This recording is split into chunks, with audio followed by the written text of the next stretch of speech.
दोस्तों, आजकल हमारी सैलरी का एक बड़ा हिस्सा EMI, rent, Swiggy Zomato orders और वीकेंड की पार्टी में ही खत्म हो जाता है और मंथ एंड आते ही लगता है सेविंग्स तो कुछ हुई ही नहीं, इन्वेस्टिंग तो दूर की बात है। लेकिन सोचो, अगर आप डिसिप्लिन के साथ सिर्फ 10,000 सेव करके एसआईपी में इन्वेस्ट करना स्टार्ट कर दो तो अगले 20 साल में वही छोटी सी बचत आपको करोड़पति बना सकती है। मतलब अपना ड्रीम हाउस, लग्जरी कार और फाइनेंशियल फ्रीडम बिना किसी टेंशन के अचीव कर सकते हो। अब कुछ लोग कहेंगे, अरे भाई 10,000 से करोड़पति बनना पॉसिबल है क्या? मजाक मत करो। लेकिन दोस्तों, अगर आप ये वीडियो पूरा देखोगे तो मैं आपको स्टेप बाय स्टेप दिखाने वाला हूँ कि ये कैसे पॉसिबल है, और वो भी कुछ सिंपल स्टेप्स को फॉलो करके। और हाँ, आपके दिमाग में और भी सवाल हो सकते हैं, जैसे एसआईपी होता क्या है, कहाँ और कैसे करते हैं, और अगले 20 साल में कितना पैसा बनेगा। तो चिंता मत करो, इस वीडियो में आपके सभी क्वेश्चंस का आंसर बहुत ही सिंपल तरीके से मिलेगा अगर आप ये वीडियो पूरा देखते हो। और ये वीडियो केवल आपकी लर्निंग्स के लिए है, कोई फाइनेंशियल एडवाइस नहीं है। तो चलिए शुरू करते हैं। दोस्तों, मैं ये मान लेता हूँ कि आपने इन्वेस्ट करने का मन बना लिया है, तो सबसे पहला क्वेश्चन आता है कि इन्वेस्ट करना कहाँ है। वैसे तो इन्वेस्ट करने के लिए बहुत सारे ऑप्शंस अवेलेबल हैं,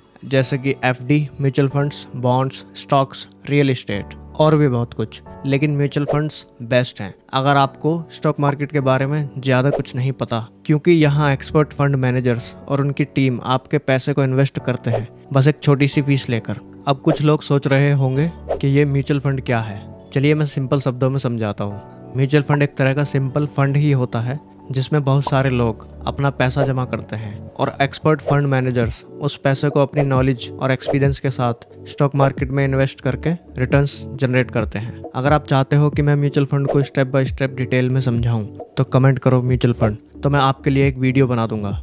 अब नेक्स्ट क्वेश्चन आपके मन में आ सकता है कि कौन से म्यूचुअल फंड में मुझे इन्वेस्ट करना चाहिए ताकि ज़्यादा रिटर्न मिल सके। तो दोस्तों, किसी के पास इसका कोई आंसर नहीं है, क्योंकि ये कोई भी प्रेडिक्ट नहीं कर सकता कि कौन सा म्यूचुअल फंड ज़्यादा रिटर्न देगा। लेकिन अगर आप मुझसे पूछो तो मैं कहूँगा इंडेक्स फंड बेस्ट है। अब क्वेश्चन आता है, इंडेक्स फंड ही क्यों?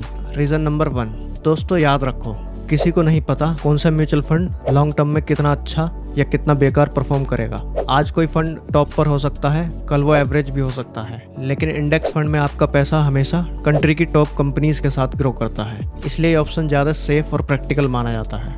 रीज़न नंबर 2, दुनिया के सबसे बड़े इन्वेस्टर वॉरेन बफेट भी कहते हैं कि ज़्यादातर actively manage funds index fund को बीट ही नहीं कर पाते। यहाँ तक कि उन्होंने तो एक बार $1 मिलियन की बेट भी लगाई थी और रिजल्ट यही निकला कि अगले 10 साल में इंडेक्स फंड्स ही जीते। अब सोचो, अगर बफेट जैसे इन्वेस्टर भी इंडेक्स फंड पर ट्रस्ट करते हैं तो ये इग्नोर करना शायद अच्छा नहीं होगा। रीज़न नंबर 3, इंडेक्स फंड का एक्सपेंस रेशियो बहुत कम होता है।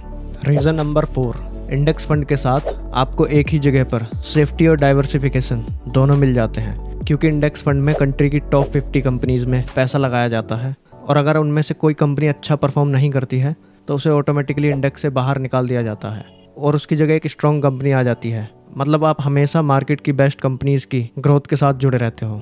रीजंस तो और भी बहुत हो सकते हैं, लेकिन मैंने आपको इंपॉर्टेंट रीजंस बताए हैं। तो दोस्तों, इन्हीं सब रीजंस की वजह से मुझे इंडेक्स फंड पसंद है।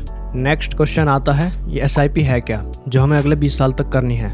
दोस्तों, एसआईपी का फुल फॉर्म है सिस्टमैटिक इन्वेस्टमेंट प्लान। इसका सिंपल मतलब है कि एक डिसाइडेड डेट पर ऑटोमेटिकली आपकी इन्वेस्टमेंट हो जाएगी। मान लो आपने किसी म्यूचुअल फंड में एसआईपी स्टार्ट की तो डिसाइडेड डेट पर आपके बैंक से पैसा कट जाएगा और उस म्यूचुअल फंड में ऑटोमेटिकली इन्वेस्ट हो जाएगा। इसमें हमें कोई अपना दिमाग नहीं लगाना, बस हमें ये देखना है कि डिसाइडेड डेट से पहले हमारे बैंक में उतना पैसा होना चाहिए।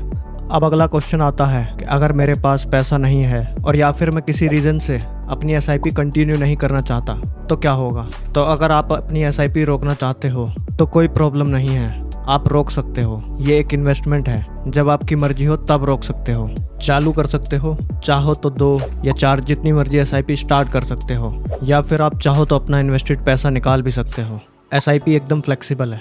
अगला क्वेश्चन है कि कौन सा प्लेटफॉर्म बेस्ट है एसआईपी करने के लिए। अगर वो प्लेटफॉर्म किसी भी रीजन की वजह से बंद हो जाए या फिर भाग जाए तो मेरे पैसे का क्या होगा? तो दोस्तों, आपको चिंता करने की कोई बात नहीं है, क्योंकि अगर प्लेटफॉर्म बंद भी हो जाए तो कोई प्रॉब्लम नहीं है, क्योंकि आपको जो भी यूनिट्स अलॉट हुए हैं वो एएमसीज के पास होते हैं, ना कि किसी ब्रोकर के पास। एएमसी का मतलब है एसेट मैनेजमेंट कंपनी, जो म्यूचुअल फंड को रन करती है और आपका पैसा इन्वेस्ट करती है, जैसे SBI, HDFC, Nippon India, UTI, etc.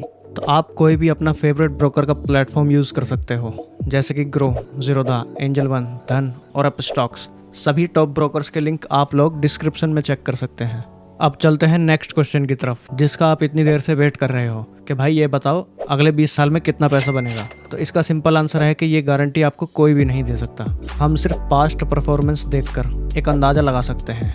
अगर हम कुछ म्यूचुअल फंड्स की हिस्ट्री को चेक करते हैं तो एवरेज रिटर्न 12 से 15% के बीच मिलता है। चलिए हम सेफ साइड 13% कंसिडर कर लेते हैं। थोड़ी कैलकुलेशन करते हैं। दोस्तों इस SIP कैलकुलेटर का लिंक आपको डिस्क्रिप्शन में दिया गया है, अगर आप भी इसे यूज़ करना चाहते हो तो। हमारी SIP अमाउंट होगी 10,000 और हम ईयरली 13% रिटर्न कंसिडर कर लेते हैं, तो अगले 20 साल में हमारे पास हो सकते हैं लगभग 1,14,55,191 रुपये, जिसमें आपने केवल 24 लाख रुपये ही इन्वेस्ट किए हैं और लगभग 80 लाख रुपये आपको रिटर्न मिला है।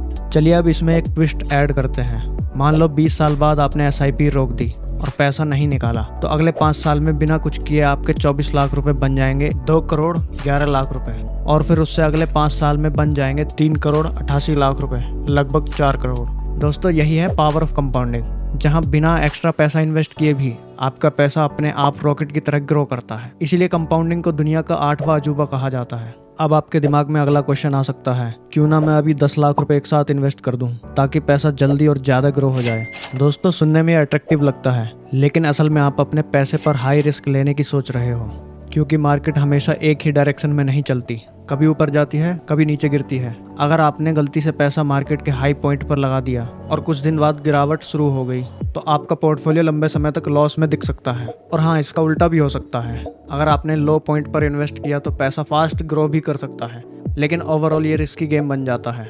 इसीलिए एक्सपर्ट्स SIP रिकमेंड करते हैं। SIP में आप मार्केट के ऊपर के लेवल पर भी इन्वेस्ट करते हो और नीचे के लेवल्स पर भी, जिससे एक बैलेंस बन जाता है, और यही बैलेंस आपको लॉन्ग टर्म में स्टेबल और अच्छे रिटर्न दिलाता है। इसी वजह से लोग SIP को बेस्ट स्ट्रेटजी मानते हैं।